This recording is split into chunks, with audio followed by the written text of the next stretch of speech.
Sumainyo ang Panginoon. At sumaiyo rin. Ang mabuting balita ng Panginoon ayon kay San Juan. Papuri sa iyo, Panginoon. Noong panahong iyon, muling napakita si Jesus sa mga alagad sa tabi ng lawa ng Tiberias. Ganito ang pangyayari. Magkakasama sina Simon Pedro, Tomas na tinaguriang kambal, Natanael na taga-Kana, Galilea, at mga anak ni Zebedeo, at 2 alagad. Sinabi sa kanila ni Simon Pedro, "Mangingisda ako." "Sasama kami," wika nila. Umalis sila at lumulan sa bangka, subalit walang nahuli ng gabing iyon. Nang magbubukang liwayway na, tumayo si Jesus sa pampang, subalit hindi siya nakilala ng mga alagad. Sinabi niya, "Mga anak, mayroon ba kayong huli?" "Wala po," tugon nila. "Ihulog ninyo ang lambat sa gawing kanan ng bangka at makakahuli kayo," sabi ni Jesus. Inihulog nga nila ang lambat at hindi nila ito mahila sa dami ng huli. Sinabi kay Pedro ng alagad na minamahal ni Jesus, "Ang Panginoon iyon." Nang marinig ito ni Simon Pedro, siya'y nagsuot ng damit sapagkat hubad siya at tumalon sa tubig. Ang kasama niyang mga alagad ay sumapit sa pampang, sakay ng munting bangka, hila-hila ang lambat na puno ng isda. Hindi sila gaanong kalayuan sa pampang, mga 90 metro lamang. Pag-ahon nila sa pampang, ay nakakita sila roon ng mga baga na may isdang nakaihaw at ilang tinapay. "Magdala kayo rito ng ilang isdang nahuli ninyo," sabi ni Jesus. Kaya't sumampa sa bangka sa Simon Pedro at tinila sa pampang ang lambat na puno ng malalaking isda, 153 lahat. Hindi napunit ang lambat, kahit gaano karami ang isda. "Halika kayo at mag-almusal tayo," sabi ni Jesus. Isa man sa mga alagad ay walang nangahas magtanong sa kanya kung sino siya, sapagkat alam nila na siya ang Panginoon. Lumapit si Jesus, kinuha ang tinapay at ibinigay sa kanila. Gayon din ang isda. Ito ang ikatlong pagpapakita ni Jesus sa mga alagad, pagkatapos na siya'y muling mabuhay. Ang mabuting balita ng Panginoon. Pinupuri ka namin, Panginoong Hesukristo. Magsiupo po ang lahat.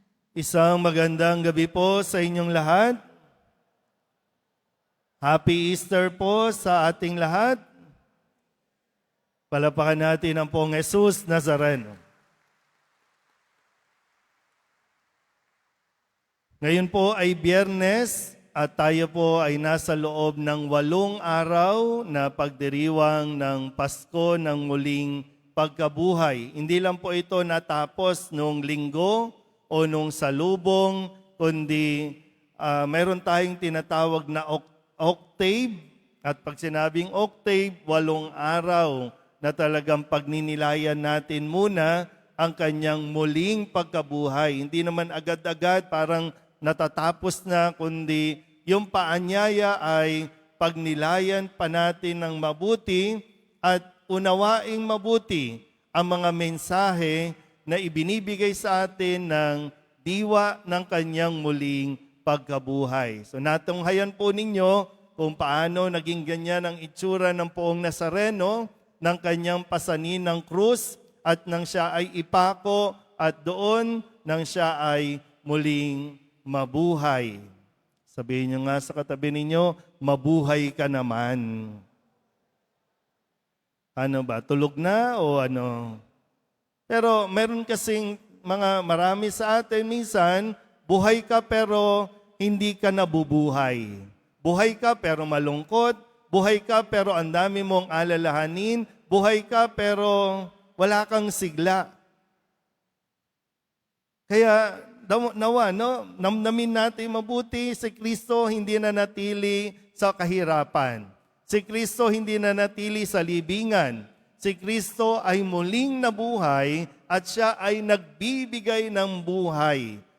Kaya nga sa ating ebanghelyo, nawa makita natin yung aral. No? Ang sabi dito, ito yung pangatlong araw o ikatlong beses ng pagpapakita ng poong Jesus Nazareno. Ikatlo na. Pero, dito nga po, halimbawa lang, kung nagsimba kayo, kahapon, ang ebanghelyo, nagpakita si Jesus sa kanila. Nasusundan po ba? Habang sila po ay nasa isang silid, biglang lumitaw si Kristo, ang bati niya, sumainyo ang kapayapaan, nakipag-ayos. Tapos, kinabukasan, eto ngayon sila Simon Pedro, kasama ang iba pang mga alagad, ang sabi ni Pedro, mangingisda ako. Sabihin niyo nga po, mangingisda. Dalawang kahulugan yan. Pag sinabing mangingisda ako, para bang ipinapakilala ni Pedro, siya ay mangingisda. Tama ba? At kung aalalahanin mo, nung tinawag ni Jesus si Pedro, siya ay mangingisda. So tinawag ni Jesus at tumigil sa pangingisda si Pedro. Nakakasunod po? Yan. O kaya naman pwedeng sabihin ni Pedro, mangingisda ako, ibig sabihin, babalik ako sa trabaho ko. Kung ano yung gawain ko noon. Nakakasunod? Yan. O ngayon, ibabalik ko ulit. Pasko ng pagkabuhay. Nabuhay na si Kristo. Bakit babalik si Pedro at ang mga alagad sa kung sino sila dati at sa kung ano ang kanilang ginagawa dati? Ang bilin ni Kristo, pag wala na siya, kayo ang magiging mamamalakaya ng mga tao. Hindi na kayo mangingisda, hindi na kayo mangingisda ng mga isda, kundi ng mga tao. Nakakasunod pa. Makatulog na naman. Okay. Kaya po, magandang mapagnilayan natin. Kung gusto mong pagpalain ka ng poong Nazareno, pakinggan mo ang kanyang sinasabi sa iyo.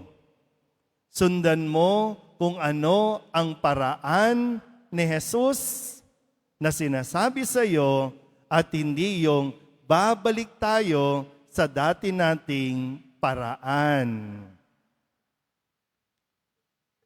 Kaya mahirap po, no, na dasal tayo ng dasal, pero balik naman tayo ng balik sa kung ano at sino tayo bago natin na, yun nga lang ang tanong, naranasan niyo ba ang poong Nazareno sa pagkabuhay? Naranasan mo ba? Kasi kung hindi, wala nga mangyayari. Kasi ang paanyaya, huwag ka nang bumalik sa dati. Ang paanyaya, magpatuloy ka na. Ituloy mo. Huwag pabalik, huwag paatras. Kundi pasulong tayo dapat. Sabihin nyo nga sa katabi ninyo, kaya mo yan. Babalik ko ulit kila Pedro sa mga alagad. Sa unang pagbasa, nagbago na sila eh. Yung dating mga tahimik, yung dating mga duwag, ngayon matapang na naninindigan na ipinapakilala si Kristo. Ipinapahayag ang mabuting balita. Eto na sila ngayon eh. Kasi tinawag sila muli ni Kristo nung magpakita si Jesus sa kanila na bumalik sa dating buhay. Eto kayo ngayon, wag na doon, eto.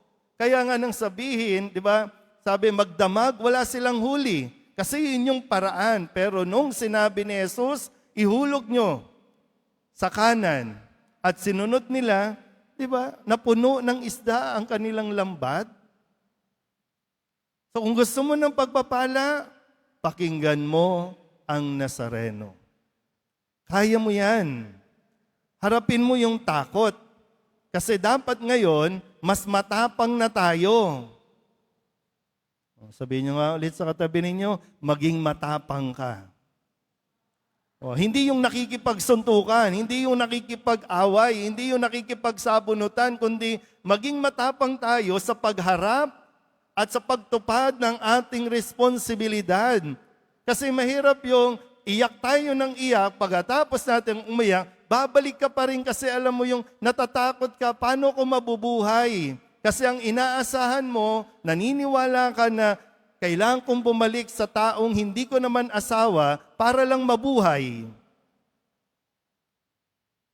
Babalik ka na naman, nagdiwang tayo ng Pasko ng pagkabuhay, babalik ka na naman sa pagsusugal, sa pagkakasino. Babalik ka na naman sa dating buhay.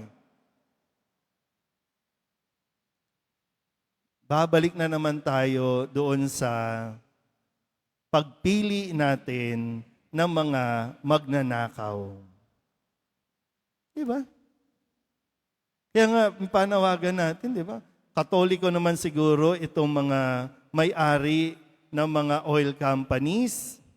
Katoliko naman siguro itong mga marami nating mambabatas. Yun nga, natapos ang Pasko ng pagkabuhay, ang pagdiriwang nito, nabuhay na si Kristo. Kaso, Lunes na Lunes, balik na naman sila sa pagnanakaw. Sinabi na nga, huwag kang magnanakaw. Pero tayo naman, pili ng pili at kampi ng kampi sa magnanakaw. O ngayon, ano nangyari sa atin? Kaya pa ba? Nakakabili pa ba ng gasolina? Kanina, sabi ko, hindi ko alam kung matutuwa ako na ang luwag-luwag ng kalye ng Quiapo. Normally, masikip yan Biyernes kasi nga, hindi na kayang mamasada ng mga jeepney drivers. Kasi balik tayo ng balik sa paraan natin na para mabuhay kasi sayang naman po yung 1.5.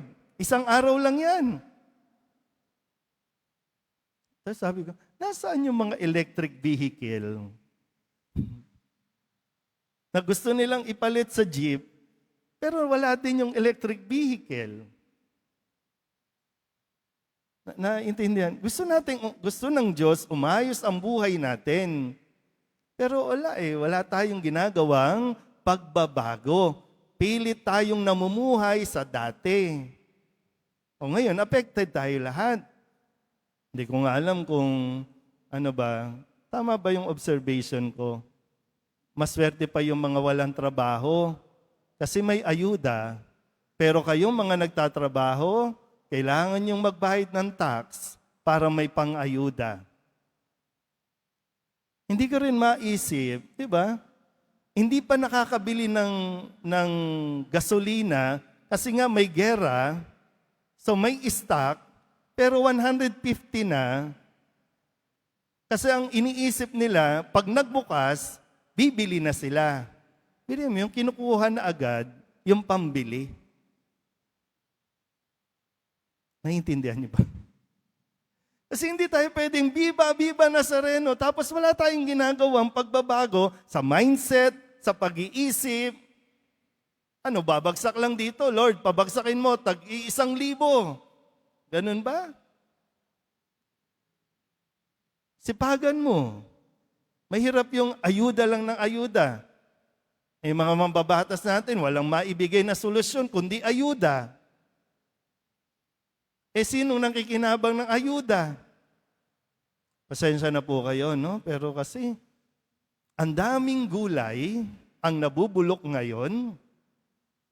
Ang daming farmers na naiiyak na lang kasi, di ba, hindi kumikilos. Dasal tayo kasi ng dasal, di ba? Lord, tulungan mo. Pero kailangan natin kumilos. Hindi mai-transport ang mga gulay, may mga solusyon. Hindi ko alam, Pero hindi ko alam po, nagkukuntsabahan ba May conspiracy ba? Na sisingil na ang mga oil companies para may maibigay sa mga politikong tatakbo sa 2028? Ngayon pa lang kasi, di ba? Sana na, magising naman kasi tayo mga deboto. Dasal tayo ng dasal pero ayaw natin kumilos.